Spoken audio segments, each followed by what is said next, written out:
180도로 활짝 펼쳐진 백접선. 명인이 대나무를 깎아서 만든 50개의 부채살을 이어 붙였습니다. 가장자리엔 거북이 등껍질을 사용해 화려함을 더했습니다. 만드는데 3개월에서 4개월 정도 걸리거든요. 부채살을 50살을 해서 종이를 100번 접어서 백접선이라고 하는 거거든요. 그래서 360도로 동그랗게 펼쳐진 대륜선. 긴 자루를 달아서 왕비나 공주가 햇빛을 가릴 때 썼습니다. 접히지 않는 부채는 단선이라고 하는데요. 주로 태극선이 있습니다. 서민들이 집에서 더위를 식힐 때 사용했습니다. 5명의 명인이 제작한 40여 개의 부채는 모두 조선시대 선자청의 전통 방식으로 만들어졌습니다. 35년 넘게 부채를 만들고 있는 박계호 선자장은 아버지인 박인권 선자장에 이어 2대째 전통을 이어가고 있습니다. 아버님이 하신 정신이나 이런 걸 그대로 이어받으려고 최대한으로 노력하고 지금도 열심히 노력하고 있습니다.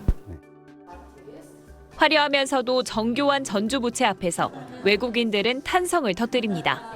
I mean, it's evident that it's a real piece of art, right? There is a lot of work behind, so it's very exotic for us and new, so very impressive. 전통 부채의 진수를 느낄 수 있는 선자청 작품전은 오는 16일까지 전주 부채문화관에서 진행됩니다. JTB 뉴스 최유선입니다. 선비가 그려진 술잔에 차가운 물을 붓자 얼굴이 불그스름하게 변합니다. 잔이 차가워지면서 안료가 반응해 색이 변하는 겁니다. 이 제품은 회사원인 김지혜 씨가 조선시대 화가인 김홍도의 작품 평양감사 향연도에 나오는 사람들을 모티브로 디자인한 겁니다.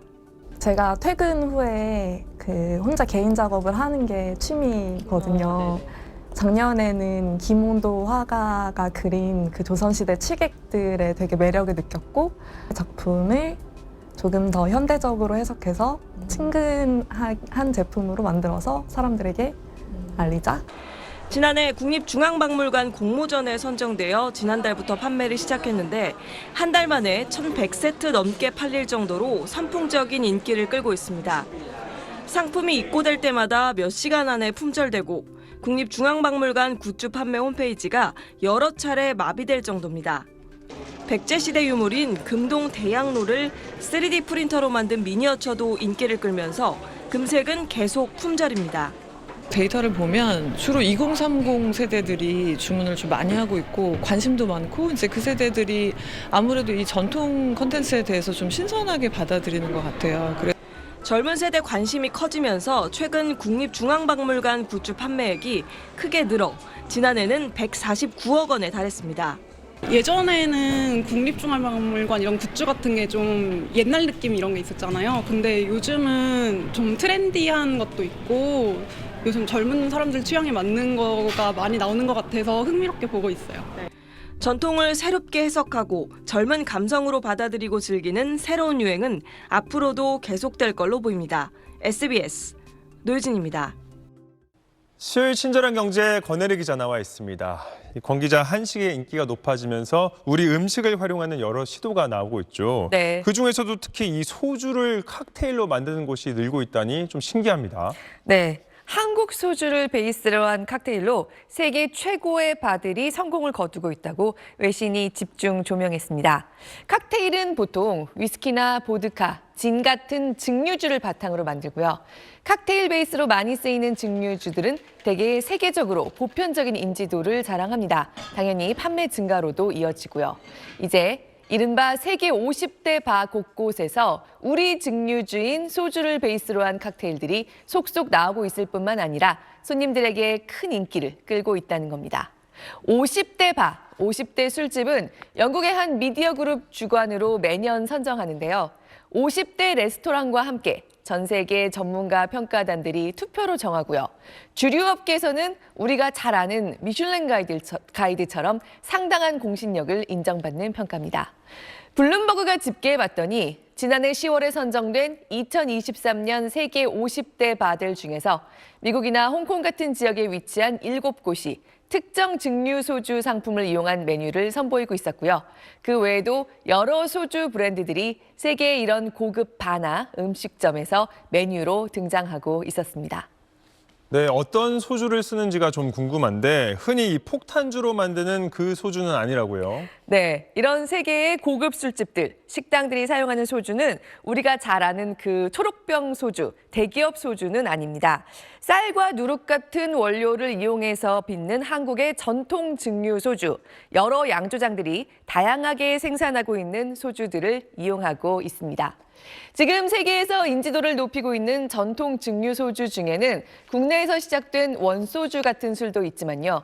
토끼 소주처럼 한국 소주에 관심을 가진 외국인들이 해외에서 시작한 제품들도 있습니다. 고급 증류주로서의 소주의 입지가 앞으로 세계적으로 더 넓어진다고 하면 우리나라의 수준 높은 양조장들이나 또는 관련 투자를 좀 더 할 수 있는 규모 있는 기업들이 계속 더 좋은 제품을 낼 수도 있을 거고요. 또 전통 소주를 더 제대로, 더 멋지게 부활시킬수록 소주의 위상도 점점 더 높아질 겁니다. 사실 지금 기회가 무르익었다고도 할 수 있는 게요. 떡볶이나 냉동만두, 라면 같은 대중적인 한식 메뉴들도 해외에서 큰 인기를 누리고 있지만요. 친절한 경제에서도 전해드린 적이 있지만 특히 미국을 중심으로 고급 식당, 고급 메뉴로 한식당과 한식 메뉴들이 확실히 자리를 잡는 현상이 나타나고 있습니다. 블룸버그도 김치부터 불고기, 치킨에 이르기까지 그야말로 고공행진 중인 해외에서의 한식의 인기가 한국 증류 소주들에게 지금 후광 효과를 만들어주고 있다고 분석했습니다. 네, 권 기자가 말한 초록병 소주, 이게 우리는 좀 더 익숙하긴 하죠. 네. 이 초록병 소주도 세계에서 인기가 꽤 높아지고 있다고요? 네, 그렇습니다. 영국 가디언지는 지난주에 그 체급을 넘어서 세계를 정복하고 있는 한국 문화라는 기사를 싣고요.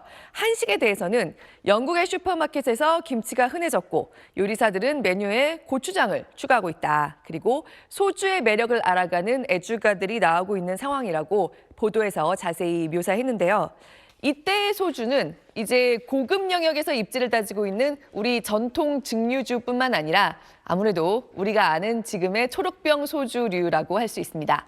가장 대중적인 초록병 소주부터 전통 방식을 되짚어가는 증류주까지 소주의 인지도와 인기가 한국 문화의 인기와 함께 계속 커지면서 지난해 우리나라의 소주 수출액 1억 달러를 돌파했습니다. 소주 수출액은 지난 2013년에 1억 달러를 처음 돌파한 이후에 오히려 감소 추세였는데요. 2022년부터 증가세로 다시 돌아섰고 10년 만에 다시 1억 달러를 돌파한 겁니다. 지난해 소주 수출액을 보면 일단 일본이 우리 소주를 가장 많이 수입해가는 나라였고요. 미국과 중국이 그 뒤를 바로 이었습니다. 네, 우리 술도 종류가 참 많잖아요. 네. 인기가 계속 이렇게 높아지면 좋겠습니다. 네. 잘 들었습니다.